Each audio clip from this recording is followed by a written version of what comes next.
Anil Sharma Sanskrit classes में आज हम कक्षा 11वीं की शाश्वती भाग 1 से द्वितीय पाठ ऋतु चित्रणम पढ़ेंगे। आज हम इसका भाग 2 लेकर आए हैं। पहला भाग हम पढ़ चुके हैं जिसमें हमने इस पाठ के 5 श्लोक करवाए थे। अब उससे आगे हम इसे द्वितीय भाग में करवाने जा रहे हैं।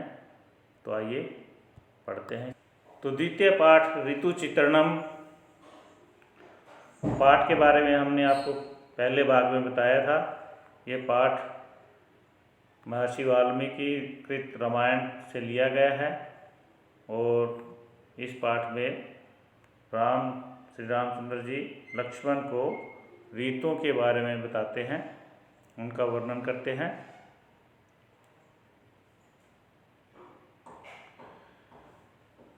तो अब आगे पढ़ते हैं। वहंती वर्षंती नदंती भांति ध्यायन्ती नृत्यन्ती श्मासु सन्ति नद्यो घना मतगजा वनांता प्रिया विहीना शिखिना प्लवंगः। देखिए बच्चों, ये जो है श्लोक बहुत ही बढ़िया है और बहुत ही सरल है। बस इसको एक टेक्निक के थ्रू पढ़ना है कि जो ऊपर हैं वो क्रियाएं हैं और जो नीचे हैं वो पद है। तो इनको क्रियाओं के साथ जो है वो जोड़ना है। एक एक को हम लेते चले जाएंगे और सरलार्थ होता जाएगा।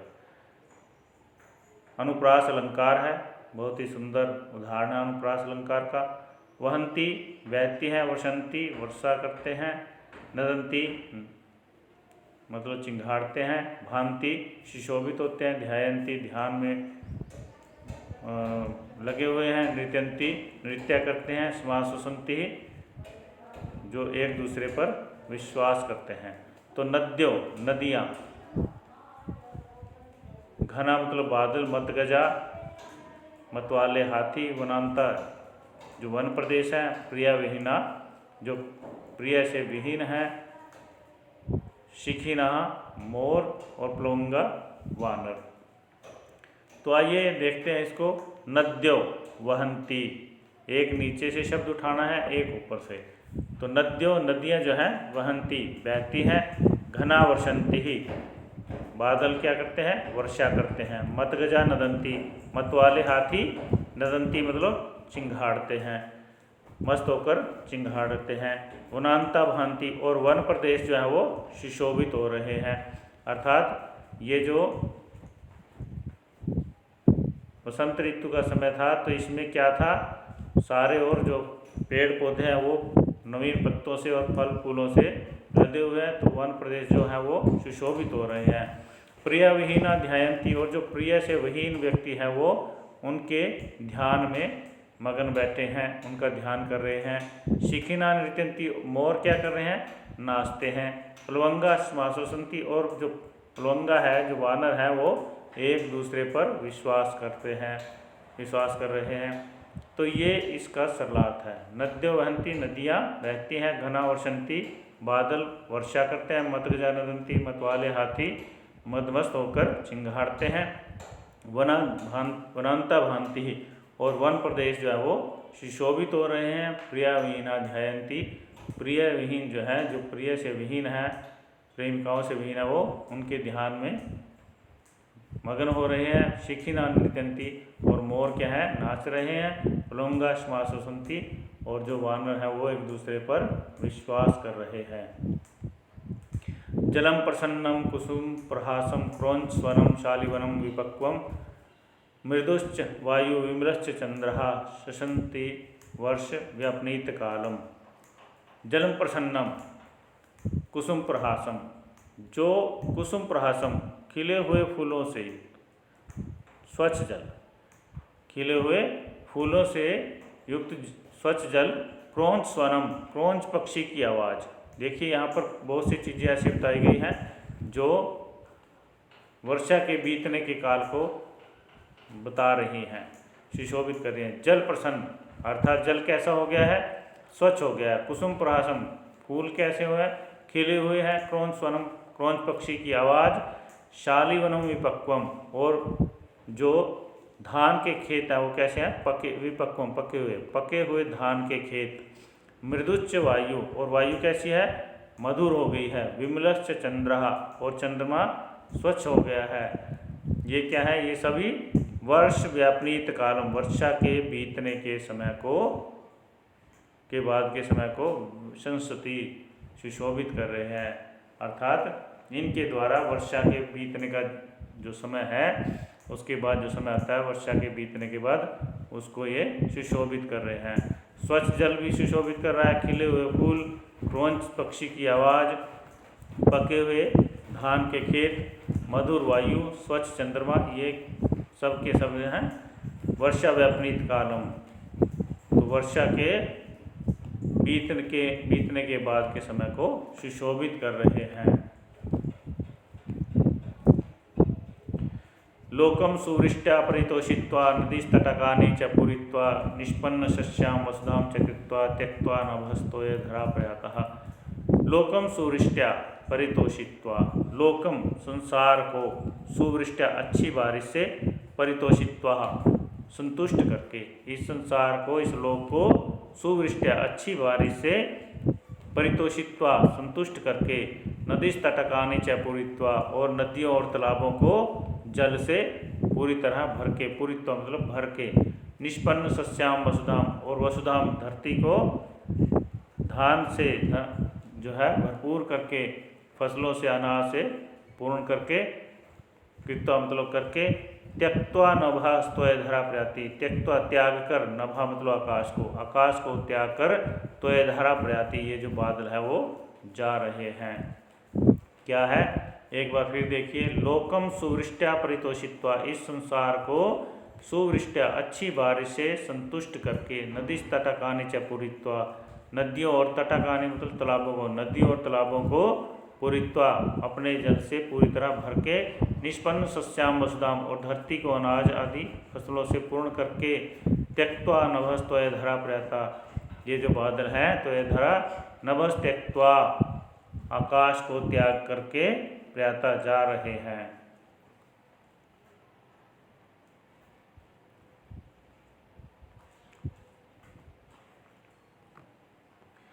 रवि संक्रांत सौभाग्य तुषार अरुण मंडल निश्वशांत इव आदर्श चंद्रमान प्रकाशते। रवि संक्रांत सौभाग्य, रवि सूर्य को कहते हैं, तो सूर्य ने संक्रांत सौभाग्य, जिसके सौभाग्य को, जिसके आभा मंडल को संक्रांत मलिन कर दिया है, रवि सूर्य ने जिसके आभा मंडल को मलिन कर दिया है, तुषार अरुण मंडला, और तुषार जो ओस की बूंदे हैं, ओस के द्वारा अरुण मंडला, जिसका जो आभा मंडल है वो अरुण मतलब लाल रंग का हो गया है। ये चंद्रमा के बारे में बताया जा रहा है कि सूर्य ने जिसके आभा मंडल को, सौभाग्य को मलिन कर दिया है, और ओस की बूंदों के कारण जिसका आभा मंडल है वो अरुण, अरुण मतलब लाल रंग का हो गया है। निश्वसांद इव आदर्शः, निश्वास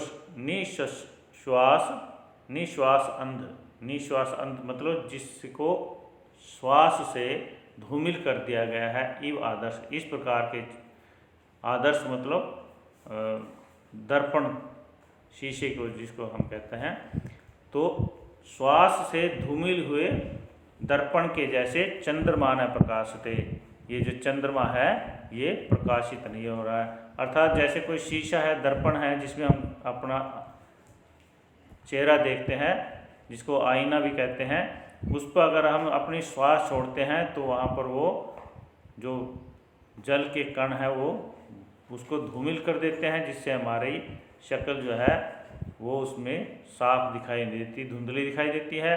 तो ऐसे उस दर्पण के जैसे चंद्रमा न प्रकाशित, चंद्रमा भी प्रकाशित नहीं हो रहा है। ये सर्द ऋतु की बात है, जब ओस आदि ज़्यादा पड़ने लग जाती है, तो उस समय के बारे में श्री रामचंद्र जी लक्ष्मण को बताते हैं कि रवि संक्रांत सौभाग्य, सूर्य ने जिसके आभा मंडल को मलिन कर दिया है, और तुषार अरुणमंडला और ओस की बूंदों के कारण जिसका आभा मंडल लाल हो गया है।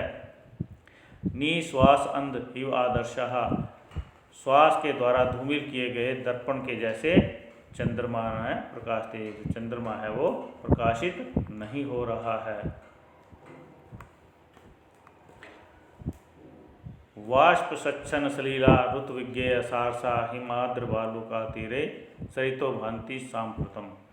वाष्प सच्छन सलीला, वाष्प के द्वारा, भाप के द्वारा, सच्छन सलील, सलील मतलब जल को, भाप ने जिसके जल को सच्छन ढक दिया है, भाप के द्वारा जिसका जल ढका गया है, ऋतुविज्ञेय सारसा और सारस पक्षियों की आवाज़ से जिसको जाना जा रहा है।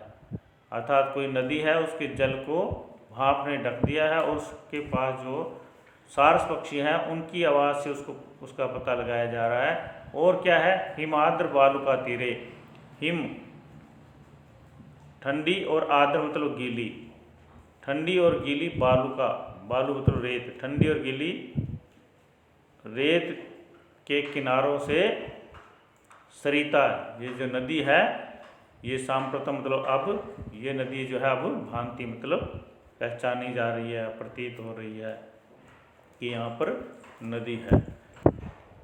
तो एक बार फिर देख लीजिए, वाष्प सच्छन सलीला, जिसके जल को भाप ने ढक दिया गया है, ऋतुविज्ञेय सारस और सारस पक्षियों की आवाज़ से जानने वाले, हिमाद्र बालुका तीरे, गीली और ठंडी रेत के किनारों वाली ये जो नदी है, सांप्रतम भांति अब जो है ये इनसे भांति मतलब पहचानी जा रही है।